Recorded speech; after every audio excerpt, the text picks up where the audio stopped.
अस्सलाम वालेकुम my YouTube viewers, कैसे हैं आप सब। उम्मीद करती हूँ आप सब खैरियत से होंगे। व्यूवर्स, आज मैं बना रही हूँ कद्दू का रायता। बहुत ही मज़े का बनकर तैयार होगा। इसे आप चावल के साथ भी खा सकते हैं और पकौड़ों के साथ भी।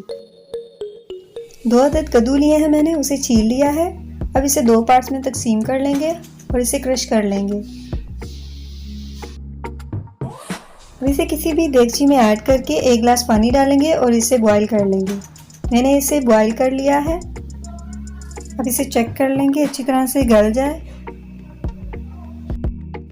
जब कद्दू अच्छी तरह से गल जाए और इसका पानी ड्राई हो जाएगा, फिर इसे चूल्हे से उतार लेंगे और इस चम्मच की हेल्प से अच्छी तरह से इसे पीस लेंगे। पीसने के बाद अब इसे किसी भी बाउल में हम शिफ्ट कर लेंगे।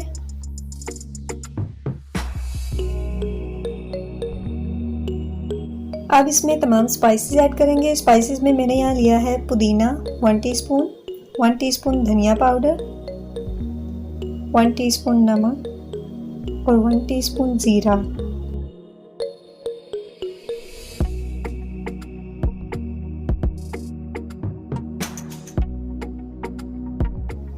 तीन अदद सब्ज मिर्च लेंगे और धनिए के पत्ते लेंगे।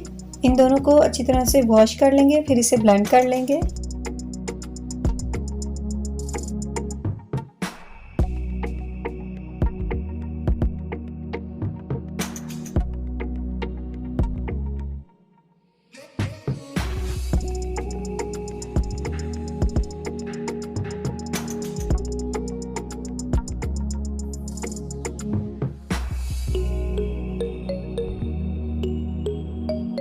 सब्ज मिर्च और धनिए का पेस्ट इसमें ऐड करेंगे और इसे अच्छी तरह से मिक्स कर लेंगे।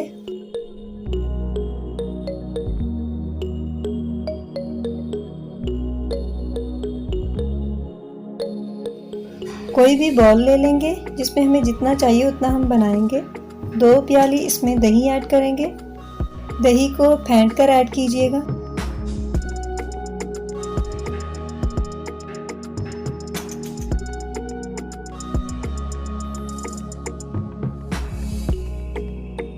कद्दू का पेस्ट जो कि हमने तैयार किया है 2 चम्मच इसमें ऐड करेंगे। आप गाढ़ा बनाना चाहें तो मज़ीद ऐड कर सकते हैं, पतला बनाना चाहें तो दही को बढ़ा सकते हैं और नमक की क्वांटिटी को बढ़ा सकते हैं अपने टेस्ट के अकॉर्डिंगली।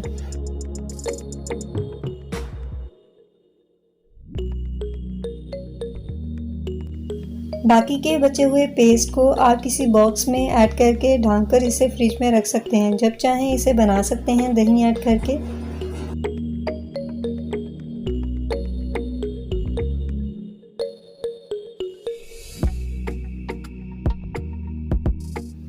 ये कद्दू का रायता आप चाहें चावल के साथ सर्व कर सकते हैं, पकौड़ों के साथ सर्व कर सकते हैं। बहुत ही मज़े का इसका टेस्ट आता है। आप इसे ज़रूर ट्राई कीजिएगा और फीडबैक दीजिएगा।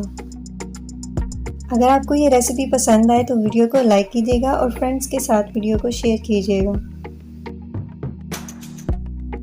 मिलते हैं इंशाल्लाह नेक्स्ट न्यू एक्टिविटी के साथ। तब तक के लिए अपना ख्याल रखिएगा और हमें दुआओं में याद रखिएगा। Thanks for watching. अल्लाह हाफिज़।